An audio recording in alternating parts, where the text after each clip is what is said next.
নমস্কার বন্ধুরা, কেমন আছো সবাই? আশা করি সবাই ভালো আছে। তো আমিও ভালো আছি। তো বন্ধুরা, এটা গতকালকের ভিডিও, মানে আগের মানে কালকের যে রবিবারটা ছিল সেই রবিবারের। তো দেখো বন্ধুরা, আমার মেয়ে, আমার ছোট মেয়ে আর কি, ওর জন্মদিন উপলক্ষে সেদিন বিয়ে বাড়ি ছিল বলে কাউকে খাওয়াতে পারিনি। তো ওর 4টে বন্ধু ওকে গিফট করেছে খুব ভালো ভালো জিনিস। তা ওই জন্য আমাকে বলছে যে মা, ওদেরকে কি রেস্টুরেন্টে খাওয়াবো? তো আমি বললাম রেস্টুরেন্টে খাওয়াতে হবে না, বাড়িতে একদিন বল, ওদেরকে খাইয়ে দেবো। ও রেস্টুরেন্টে খাওয়ার কথা বলছিল। তো দেখো, আমার বড় মেয়ে সমস্ত সবজিগুলো এই যে দেখো কেটে দিচ্ছে। তো আমি ঠিক করেছিলাম একটু ফ্রাইড রাইস করব আর একটু চিকেন কারি করব। তো দেখো বন্ধুরা, প্রথমে কড়াইতে আমি সর্ষের তেল দিলাম আর চিকেনটাকে ভালো করে ধুয়ে পরিষ্কার করে রেখে দিয়েছি। 1 কেজি 300 মতো চিকেন ছিল। তো ওর 4জন বান্ধবী আসছে। তো ভিডিওটা, সেই 4জন বান্ধবীর ভিডিওটা তোলা হয়নি বন্ধুরা। কাল আমার একটু খুব ব্যস্ততা ছিল আবার।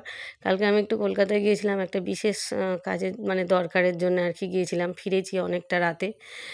তো দেখো বন্ধুরা, এই যে আমি রান্নাবান্না করে মানে রান্নাটা করে আমি স্নান করে আর খাওয়ার সময়ও পাইনি। আমার মেয়ে, বড় মেয়ে তাড়াতাড়ি করে আমার থালায় একটুখানি ভাত দিয়ে আমার গালে তুলে দিয়ে মানে দিতে আসছিল। তো আমি তাড়াতাড়ি করে খেয়ে নিয়ে, আমি মানে ট্রেন ধরার টাইম ছিল। তো সেই জন্য তাড়াহুড়ো করে বেরিয়ে পড়েছি। তো দেখো বন্ধুরা, এই যে কালকের এই রান্নাটার ভিডিওটা তুলেছিলাম, তো সেটা আমি আজকের একটু ভয়েস দিয়ে আর পোস্ট করে দিলাম। এই যে দেখো, গোটা গরম মশলা, তেজপাতা দিয়ে আমি পেঁয়াজটাকে ভালো করে ভাজা ভাজা মতো করে নিলাম। ভেজে নিয়ে তারপর একটু লবণ দিয়ে দিলাম যাতে পেঁয়াজটা অনেকটা নরম হয়ে যায়। তো চিকেনটা একটু অন্যভাবে করেছি। আর ফ্রাইড রাইসের সাথে মানে চিকেন কারিটা একটু অন্যভাবে করলে, মানে ক্যাপসিকাম দিয়ে করলে খেতে খুবই সুন্দর লাগে। তো সেইভাবেই আমি করেছি আর কি। তো তোমরা দেখতে থাকো বন্ধুরা, ভিডিওটা ভীষণ ভীষণ কিন্তু সুন্দর লাগবে আর কি। তো প্রথমে রসুন বাটাটা আমি দিয়ে দিলাম। তো রসুন বাটাটা দিয়ে খুব ভালো করে আমি কষিয়ে নিলাম। রসুনের কাঁচা গন্ধটা যখনই মানে চলে যাবে, তখনই আমি এর মধ্যে আবার আদা বাটাটা দিয়ে দেবো। তো বন্ধুরা দেখো, আমি চিকেন কারিটা একটু অন্য কায়দায় করেছি, তো সেই জন্যই তোমাদের সাথে ভিডিওটা শেয়ার করলাম। তো এই যে এবার আদা বাটাটা দিয়ে দিলাম। অন্য সময় আদা রসুন একসাথেই বেটে দিই, কিন্তু আজকের মানে রসুনটা আগে দিয়ে ভালো করে কষিয়ে নিয়ে তারপর আমি আদা দিয়ে দিয়েছি। তো বন্ধুরা দেখো, এত ঠান্ডাও পড়েছে, তো কি বলবো, গায়ে মানে শীতের পোশাক গায়ে থেকে মানে খোলাই যাচ্ছে না, এত ঠান্ডা পড়েছে। তো কি করব, আর রান্না তো করতে হবে। তো বন্ধুরা দেখো, এই যে আমি একটু মানে 3-4 চামচ মতো হলুদ গুঁড়ো দিলাম, কারণ চিকেনটা তো অনেকটা ছিল আর আমি ম্যারিনেটও করিনি। ধুয়ে আমি জল ঝরার জন্য রেখে দিয়েছিলাম, ম্যারিনেট কিন্তু করিনি। তো দেখো বন্ধুরা, এই যে 4 চামচ মতো শুকনো লঙ্কার গুঁড়োও দিয়ে দিলাম। 4 চামচ শুকনো লঙ্কার গুঁড়ো আর 4 চামচ হলুদ গুঁড়ো দিয়ে দিলাম। এবার আমি 2 চামচ মতো জিরে গুঁড়ো দিয়ে দেবো। তো যে 2 চামচ মতো জিরে গুঁড়ো আর 2 চামচ মতো ধনিয়া গুঁড়ো দেবো। তো ধনিয়া গুঁড়োর ভিডিওটা সেই সময় তোলা হয়নি আমার।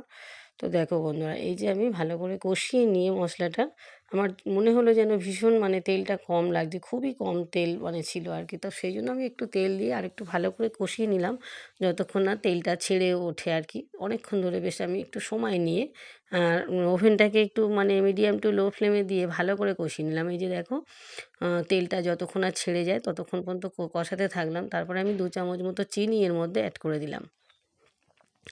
তো চিনি দিয়ে ভালো করে আমি এবার এটাকে কষিয়ে নিয়ে এর মধ্যে আমি মাংসটাকে অ্যাড করে দেবো। মাংসটা ধুয়ে পরিষ্কার করে রেখেছিলাম, মানে পরিষ্কার করে 2-3 বার করে ধুয়ে আমি জল ঝরার জন্য রেখে দিয়েছিলাম। আজ মানে সেদিন এতটাই ব্যস্ততা ছিল যে আমি আর ম্যারিনেট করার সময় পাইনি।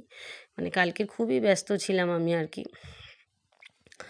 তো জানি না বন্ধুরা, ফেসবুকে আমি কাজ কতদিন করতে পারবো। আমি তো এই 2 বছর ধরে করছি, নিয়ম করে কাজ করে যাচ্ছি। তো সেইভাবে আমি মানে আশানুরূপ কোনো ফল সেইভাবে পাচ্ছি না। তো হয়তো হবে, মানে প্রচুর ধৈর্যের ব্যাপার আর কি। তো দেখো বন্ধুরা, টমেটোটা আমি দিয়ে দিলাম। তো জানি না সত্যি সফলতা হবে কি না। তো আমি তো প্রচুর পরিশ্রম করি। আমার ভিডিও তোমরা যারা দেখেছো তারা জানো। আমি লং ভিডিও দিই, প্রত্যেকটা দিন প্রায় দিই। 2-1 দিন হয়তো দিই না, কিন্তু বেশিরভাগই লং ভিডিও দিই আমি। এবং সেগুলো রীতিমতো কষ্ট করে মানে রান্না করে সেগুলো মানে ভিডিও তুলে তারপর সেগুলোকে ভয়েস দিয়ে সেগুলো ডাউনলোড করে তারপরে পোস্ট করা। তো এটা কষ্টকরও আছে, যারা করে তারা জানে ভিডিও যারা বানায় কতটা কষ্টকর। তো এটা করতে অনেকটা সময় লাগে, প্রায় 2 থেকে 3 ঘন্টা মতো সময় লাগে এই এডিটিংয়ের কাজ আর ভিডিওটা পুরো পোস্ট করার জন্য। প্রায় 2.5-3 ঘন্টা সময় লাগে। তো সেই সময়টা আমি আর দিতে পারবো কি না হয়তো বুঝতে পারছি না। কারণ আমার একটা হেলথ সেন্টারে একটা কাজের ব্যাপার এসেছে, সেখানে আমি হয়তো খুব তাড়াতাড়ি জয়েন করব, তা জানি না কতটা আমি ফেসবুকে আর সময় দিতে পারবো। তো বন্ধুরা, টমেটো ক্যাপসিকাম দিলাম, তোমরা দেখলে পরপর। তো এবারে দেখো একটু কাশ্মীরি লঙ্কার গুঁড়ো দিলাম একটু কালার হওয়ার জন্য, এতে তো ঝাল হয় না। তো দিয়ে ভালো করে কষাতে থাকছি, অনেকটা সময় নিয়ে কিন্তু কষিয়ে তারপরেই গরম জলের মধ্যে অ্যাড করে দেবো। তো জানি না বন্ধুরা কতটা সময় আমি আর দিতে পারবো ফেসবুকে। হয়তো এতটা যতটা অ্যাক্টিভ থাকতাম বা যতটা আমি নিয়ম করে করে পোস্ট করতাম, 5টা করে 4টে করে প্রতিদিনই আমি যেমন দিতাম, একটা রিলস মানে 2টো রিলস, তারপরে লং ভিডিও, তারপরে হচ্ছে ছবি যেগুলো পোস্ট করতাম, জানি না অতটা সময় আর পাবো কি না। তবে যুক্ত থাকবো, হয়তো এর মধ্যে যুক্ত থাকবো যখন ছুটি পাবো বা যখন কোনো কিছু হয়তো মানে ফ্রি টাইম পাবো তখন হয়তো পোস্ট করব। তো সেইভাবে আমি নিয়মিত হয়তো আর কাজ করতে পারবো না বন্ধুরা। ফেসবুক থেকে হয়তো মানে আমাকে একটুখানি বিরতি নিতে হবে, কারণ আমার একটু ট্রেনিং পর্ব চলবে। ট্রেনিং পর্ব চলতে গেলে আমাকে সকাল থেকে সেই মানে সকাল 8টা থেকে শুরু হবে আর সন্ধ্যে 6টা পর্যন্ত। তো আমি অতটা সময় হয়তো পাবো না। শুধু লাঞ্চের সময় হয়তো আমি একটু মানে ব্রেক পাবো, তারপরে আমি অতটা সময় আর পাবো না। তারপর ট্রেনিং পিরিয়ডের পরেই কাজটা আমি শুরু করে দেবো ভাবছি। তো আমি প্রথম থেকেই পছন্দ করতাম কিছু একটা কাজের মধ্যে থাকতে। তো সেই জন্যেই আমি বেছে নিয়েছি ওটা। তো জানি না ফেসবুকে আর কতদিন কাজ করতে পারবো বন্ধুরা। তাও আমি তোমাদের সাথে যুক্ত থাকার চেষ্টা করব যতটা পারবো আমি। যখনই টাইম পাবো আমি লং ভিডিও দেওয়ার চেষ্টা করব, রিলস দেওয়ার চেষ্টা করব, ফটো দেওয়ার চেষ্টা করব। তবে কতটা অ্যাক্টিভ থাকবো বলতে পারছি না। তো বন্ধুরা সবাই পাশে থেকো, আমিও আছি যতক্ষণ তোমাদের ভিডিও দেখবো, লাইক কমেন্ট করে যাব আমার সামনে যেগুলো আসবে। তো দেখতেই পেলে বন্ধুরা, প্রথমে সাদা তেল আর একটু ঘি দিলাম, দিয়ে গোটা গরম মশলা তেজপাতা ফোড়নে দিলাম, দিয়ে আমি প্রথমে বিনস আর গাজরটাকে ভেজে নেব, তারপরে আমি এর মধ্যে ক্যাপসিকামটা শেষে দেব। তো বিনস আর গাজরটাকে আমি ভালো করে ভাজা ভাজা মতো করে নেব। দেখো বন্ধুরা, তো 2 হাঁড়ি মতো ভাত করে নিয়েছি আমি, মানে 1.5 বাটি চাল দিয়ে ফ্রাইড রাইস করব বলে 2 হাঁড়ি মতো চাল আমি অনেকক্ষণ আগেই কিন্তু ভাতটা করে নিয়ে আমি ভাতটাকে মানে ঢাকাটা পুরো খুলে দিয়েছি, দিয়ে আমি ওটাকে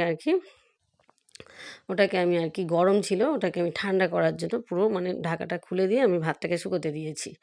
তো এবার এইগুলো আমি ভেজে নিয়ে তারপরে আমি অর্ধেক অর্ধেক করে এই একটা হাঁড়িতে অর্ধেক দেবো আর একটা হাঁড়িতে অর্ধেক দিয়ে আমি গ্যাসে একটু বসিয়ে লো ফ্লেমে আমি একটু ঘি দিয়ে আর একটু একটু হচ্ছে কালো কালো ওই যে গোলমরিচ গুঁড়ো একটু ছড়িয়ে দিয়ে তারপরে নামিয়ে নেবো। তো দেখো আমি একটু লবণ দিয়ে দিলাম, ভাজা যখন হয়ে গিয়েছে, ভাজা হয়ে গিয়ে ক্যাপসিকামটাও ভেজে নিয়েছি, ভেজে একটু লবণ দিয়ে আমি এটাকে একটু ঢাকা দিয়ে রেখে দেবো একটু সেদ্ধ হওয়ার জন্য। সেদ্ধ হয়েই গিয়েছে ভাজতে ভাজতে।